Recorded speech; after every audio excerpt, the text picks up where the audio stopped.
भरत की वापसी। जिस दिन महाराज दशरथ की मृत्यु हुई उसी दिन रात को भरत ने कई डरावने स्वप्न देखे। उन्हें बड़ी चिंता हुई कि ऐसे बुरे स्वप्न क्यों दिखाई दे रहे हैं।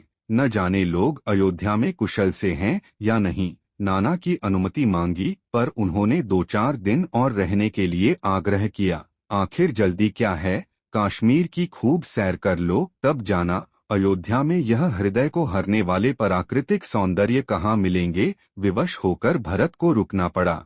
इसके तीसरे दिन दूत पहुंचा। उसे भली प्रकार चेता दिया गया था कि भरत से अयोध्या की दशा का वर्णन न करना। इसलिए जब भरत ने दूत से पूछा, क्यों भाई, अयोध्या में सब कुशल है न, तो उसने कोई खास जवाब न देकर व्यंग्य से कहा, आप जिनकी कुशल पूछते हैं वे कुशल से हैं। दूत भी हृदय से भरत से असंतुष्ट था। भरत जी को क्या खबर कि दूत इस एक वाक्य में क्या कह गया। उन्होंने नाना और मामा से आज्ञा ली और उसी दिन शत्रुघ्न के साथ अयोध्या के लिए प्रस्थान किया। रथ के घोड़े हवा से बातें करने वाले थे। तीसरे ही दिन वह अयोध्या में प्रविष्ट हुए। किंतु यह नगर पर उदासी क्यों छाई हुई है। नगर श्रीहीन सा क्यों हो रहा है। गलियों में धूल क्यों उड़ रही है। बाजार क्यों बंद हैं। रास्ते में जो भरत को देखता था बिना इनसे कुछ बातचीत किए, बिना कुशलक्षेम पूछे या प्रणाम किए कतराकर निकल जाता था। उनके आगे आने पर लोग कानाफूसी करने लगते थे।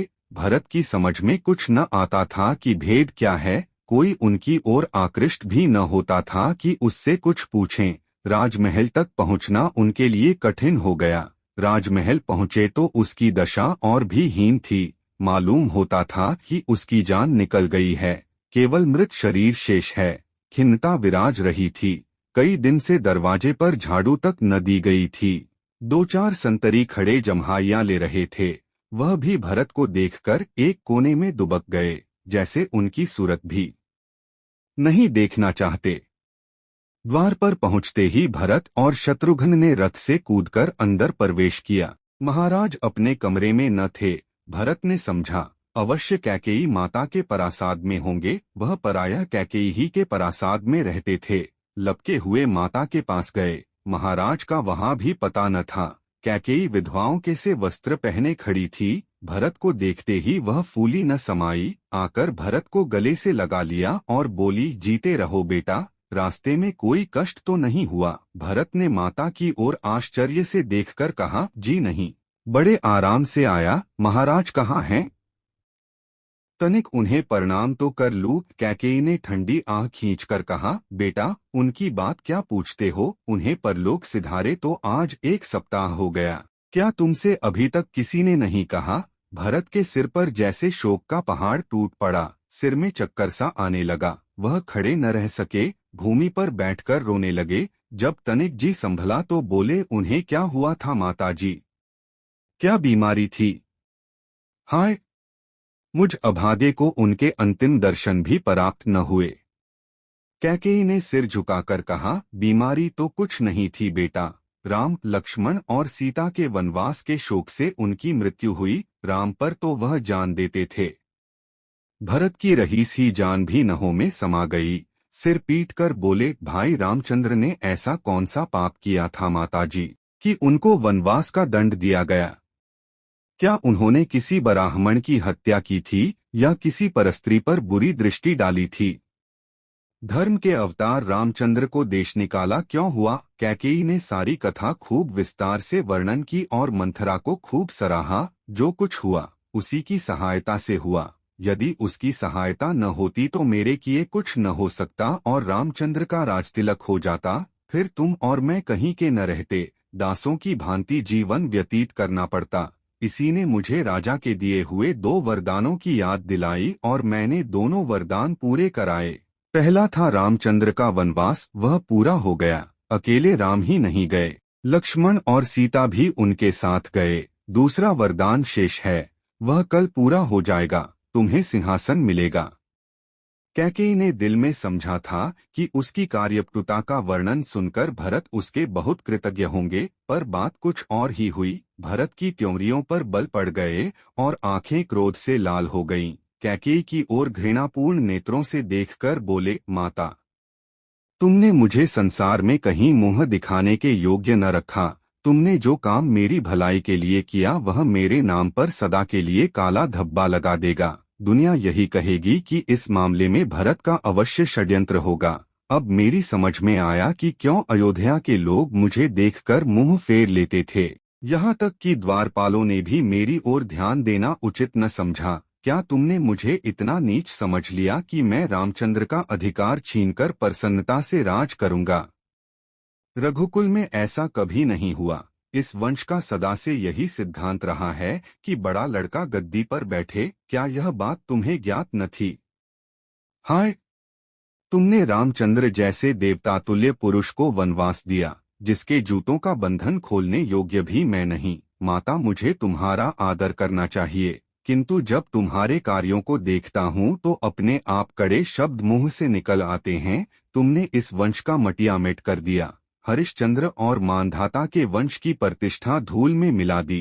तुम्ही ने मेरे सत्यवादी पिता की जान ली। तुम हत्यारिणी हो। यह राजपाट तुम्हें शुभ हो। भरत इसकी ओर आंख उठाकर भी न देखेगा। यह कहते हुए भरत रानी कौशल्या के पास गए और उनके चरणों पर सिर रख दिया। कौशल्या को क्या मालूम था कि उसी समय भरत कैकेयी को कितना भला बुरा कह आए हैं। बोली, तुम आ गए बेटा। लो, तुम्हारी माता की आशाएं पूर्ण हुईं। तुम उन्हें लेकर आनंद से राज्य करो। मुझे राम के पास पहुंचा दो। मैं अब यहाँ रहकर क्या करूंगी? ये शब्द भरत के सीने में तीर के समान लगे। माता कौशल्या भी मेरी ओर से असंतुष्ट हैं। रोते हुए बोले, माताजी, मैं आपसे सच कहता हूँ कि यहाँ जो कुछ हुआ है उसका मुझे लेशमात्र भी ज्ञान न था। माता कैकेयी ने जो कुछ किया उसका फल उनके आगे आएगा। मैं उन्हें क्या कहूँ, किंतु मैं इसका विश्वास दिलाता हूँ कि मैं राज्य न करूँगा। राज्य रामचंद्र का है और वही इसके स्वामी हैं। मैं उनका सेवक हूँ। क्रियाकर्म से निवृत्त होते ही जाकर रामचंद्र को मना लाऊंगा। मुझे आशा है कि वे मेरी विनती मान जाएंगे। मैंने पूर्व जन्म में न जाने ऐसा कौन सा पाप किया था कि यह कलंक मेरे माथे पर लगा। मुझसे अधिक भाग्यहीन संसार में और कौन होगा, जिसके कारण पिताजी की मृत्यु हुई। रामचंद्र वन गए और सारे देश में जगहंसाई हुई। देवी कौशल्या के हृदय से सारा मालिन्य दूर हो गया। उन्होंने भरत को हृदय से लगा लिया और रोने लगी। मंथरा उस समय किसी काम से बाहर गई हुई थी। उसे ज्यों ही ज्ञात हुआ कि भरत आए हैं, उसने सिर से पांव तक गहने पहने, एक रेशमी साड़ी धारण की और छमछम करती कुबड़ हिलाती अपनी आदर्श सेवाओं का पुरस्कार लेने के लिए आकर भरत के सामने खड़ी हो गई। भरत ने तो उसे देखकर मुंह फेर लिया, किंतु शत्रुघ्न अपने क्रोध को रोक न सके। उन्होंने लपक कर मंथरा के बाल पकड़ लिए और कई लात और घूंसे जमाए। मंथरा हाय हाय करने लगी और महारानी कैकेयी की दुहाई देने लगी। अंत में भरत ने उसे शत्रुघ्न के हाथ से छुड़ाया और वहां से भगा दिया। जब भरत महाराजा दशरथ के क्रियाकर्म से निवृत्त हुए तो गुरु वशिष्ठ, नगर के धनीमानी, दरबार के सभासदों ने उन्हें गद्दी पर बिठाना चाहा। भरत किसी तरह तैयार न हुए। बोले, आप लोग ऐसा काम करने के लिए मुझे विवश न करें जो मेरा लोक और परलोक दोनों मिट्टी में मिला देगा। भाई रामचंद्र के रहते यह असंभव है कि मैं राज्य का विचार भी मन में लाऊं। मैं उन्हें जाकर मना लाऊंगा और यदि वह न आएंगे तो मैं भी घर से निकल जाऊंगा। यही मेरा अंतिम निर्णय है। लोगों के दिल भरत की ओर से साफ हो गए। सब उनकी नेकनीति की प्रशंसा करने लगे। यह बड़े बाप का सपूत बेटा है। भाई हो तो ऐसा हो, क्यों न हो। ऐसे नेक और धर्मात्मा लोग न होते तो संसार कैसे स्थिर रहता। दूसरे दिन भरत अपनी तीनों माताओं को लेकर राम को मनाने चले। गुरु वशिष्ठ और नगर के विशिष्ट जन उनके साथ